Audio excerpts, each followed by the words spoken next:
बच्चों, हमारा जो विषय चल रहा है पेपर सेकंड में इंडियन एजुकेशन कमीशन, भारतीय शिक्षा आयोग, इसके रिकमेंडेशंस हम पढ़ रहे हैं। तो इसके रिकमेंडेशंस बच्चों हमने इसके एम्स ऑफ एजुकेशन इसने बता दिया, स्ट्रक्चर ऑफ एजुकेशन बतला दिया आपको, और उसके बाद जो है करिकुलम की बात इसने बताया कि करिकुलम किस प्रकार का होना चाहिए। आज जो आगे हम इसके रिकमेंडेशंस में बात करते हैं बच्चों, टेक्स्ट बुक्स। भाई टेक्स्ट बुक्स किस नेक्स्ट जो हेडिंग लिखेंगे टेक्स्ट बुक्स किस प्रकार की होनी चाहिए, या टेक्स्ट बुक्स के लिए इस आयोग ने क्या सुझाव दिया। तो सबसे पहले बच्चों इस आयोग ने टेक्स्ट बुक्स के लिए सुझाव दिया कि टेक्स्ट बुक्स प्रकाशन के लिए जो है एक हाई लेवल की कमेटी का गठन किया जाना चाहिए, एक उच्च योग्यता वाले लोगों की नियुक्ति की जानी चाहिए, ऐसे एजुकेशनिस्ट लोग उसमें कमेटी में नियुक्त किए जाने चाहिए जिनकी देखरेख में पाठ्य पुस्तकों का प्रकाशन हो। और सारी जो पाठ्य पुस्तकें हैं, जितनी भी टेक्स्ट बुक्स हैं, वो एनसीईआरटी के द्वारा ही पब्लिश होनी चाहिए, एनसीईआरटी के द्वारा ही सारी पाठ्य पुस्तकों का प्रकाशन किया जाना चाहिए। और नो प्रॉफिट नो लॉस, जितनी भी पाठ्य पुस्तकें हैं वो स्टेट गवर्नमेंट की और सेंट्रल गवर्नमेंट की जिम्मेवारी होनी चाहिए कि वो विद्यार्थियों को नो प्रॉफिट नो लॉस पर बिना लाभ हानि के उन पाठ्य पुस्तकों को उपलब्ध करवाए। और पाठ्य पुस्तकों के चयन में बहुलता होनी चाहिए, एक विषय के एक से अधिक पाठ्य पुस्तकें होनी चाहिए। तो इस आयोग ने टेक्स्ट बुक्स के लिए बच्चों इस प्रकार के सजेशंस दिए।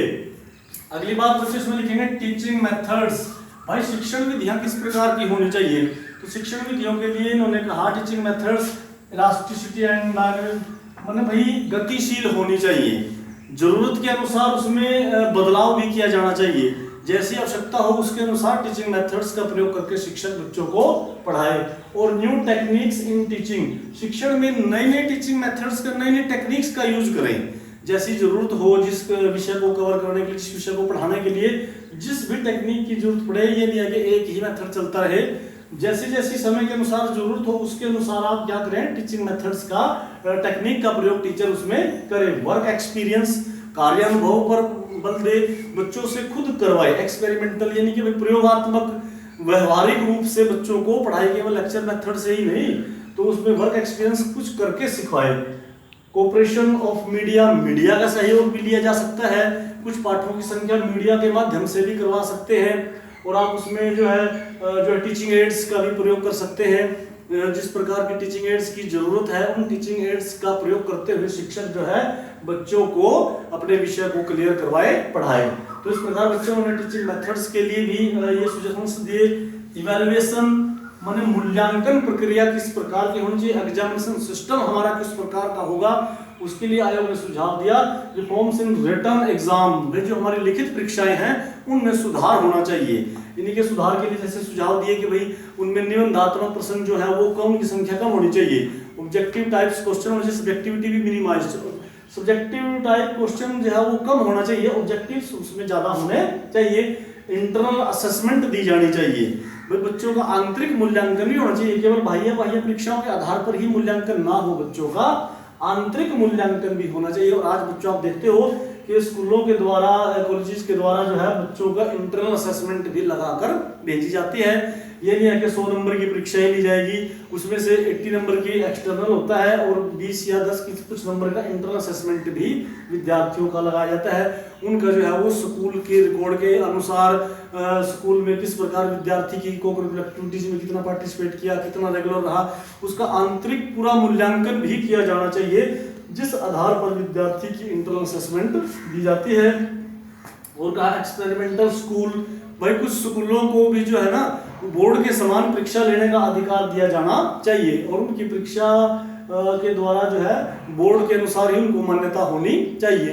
तो इस प्रकार जो है इंटरनल असेसमेंट के लिए और इवैल्यूएशन सिस्टम के लिए इस आयोग ने सुझाव दिया कि रिटन एग्जाम में कुछ सुधार करो, और जो है इंटरनल असेसमेंट लगाओ, बच्चों की सतत और मूल्यांकन, निरंतर मूल्यांकन बच्चों को किया जाना चाहिए, और जो है कुछ स्कूलों को भी आंतरिक परीक्षा लिए जाने का अधिकार दिया जाना चाहिए।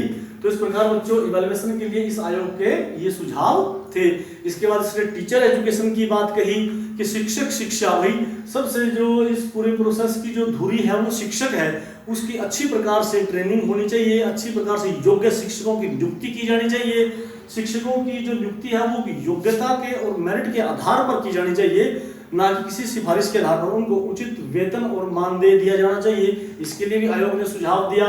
इसके बाद बच्चों इस आयोग ने गाइडेंस एंड काउंसलिंग के लिए कहा कि भाई मार्गदर्शन भी होना चाहिए विद्यार्थियों का, भैया यानी कि जो है ना स्कूलों में एक काउंसलर की नियुक्ति होनी चाहिए जो बच्चों की योग्यताओं के अनुसार, उनकी रुचियों के अनुसार, उनके इंटरेस्ट के अनुसार उनको विषय चयन में उनकी सहायता करे।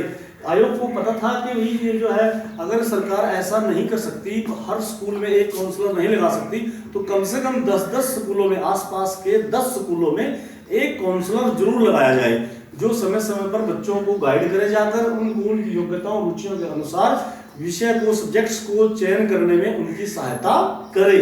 तो इस प्रकार बच्चों ने उन्होंने ये सारे सजेशंस दिए।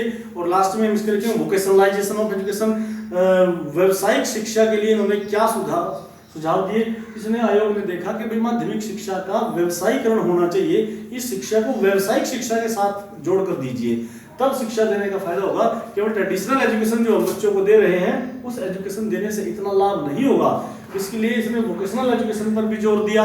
इस आयोग को पता था कि बहुत सारे बच्चे जो है वो माध्यमिक शिक्षा के बाद अपनी पढ़ाई बीच में ही छोड़ देते हैं, वो बेरोजगार हो जाते हैं। तो इस बेरोजगारी की समस्या को हम केवल जो है ना वोकेशनल एजुकेशन देकर ही दूर कर सकते हैं। इसके लिए टर्मिनल कोर्सेज की, त्रैमासिक कोर्सेज की व्यवस्था की इन्होंने बताया कि भाई, और जो है टेक्निकल कोर्सेज में दाखिले की आयु को कम किया जाना चाहिए, थोड़े कम समय में 10th के बाद भी बच्चा उसमें दाखिला ले। इस प्रकार त्रैमासिक कोर्सों की व्यवस्था की गई। पार्ट टाइम कोर्सेज लगाने की बात की, भाई कुछ शिक्षा के साथ साथ कुछ पार्ट टाइम वोकेशनल कोर्स बच्चों के उसमें लगाया जाना चाहिए। डाइवर्सिफिकेशन ऑफ कोर्सेज, बहुत सारे कोर्सेज लगाओ आप, ITIs खोलो ज़्यादा से ज़्यादा, और ITIs में भी विभिन्न प्रकार के कोर्स जो है व्यावसायिक कोर्स बच्चों की योग्यता और रुचियों के अनुसार उसमें लगाए जाने चाहिए।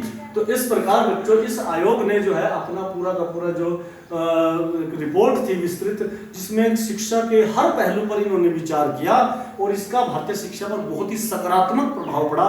लगभग इस आयोग की काफ़ी सारी रिकमेंडेशंस जो थी वो भारत सरकार ने फॉलो की और मानी। जैसे इसका स्ट्रक्चर जो था 10+2+3 वाला, और इसने वुमेन एजुकेशन की बात की, समान शिक्षा समान अवसरों की इसने बात की, टीचर एजुकेशन की बात की, SC/ST बच्चों की बात की, शिक्षा की, यानी कि इसने हर वर्ग को, हर पहलू को इसने छुआ बच्चों।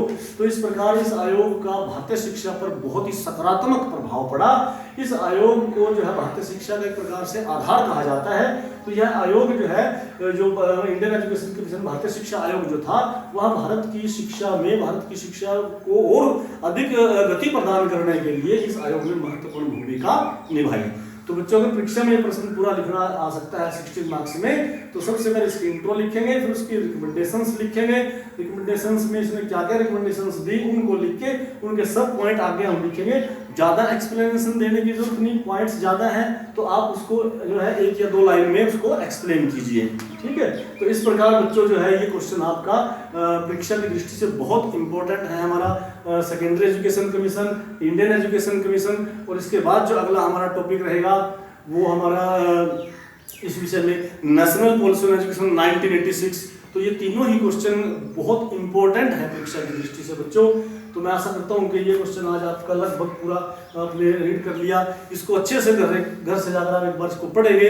कहीं पर किसी प्रकार की कोई दिक्कत आई, तो समस्या रही तो हम कक्षा में इसको डिस्कस करेंगे।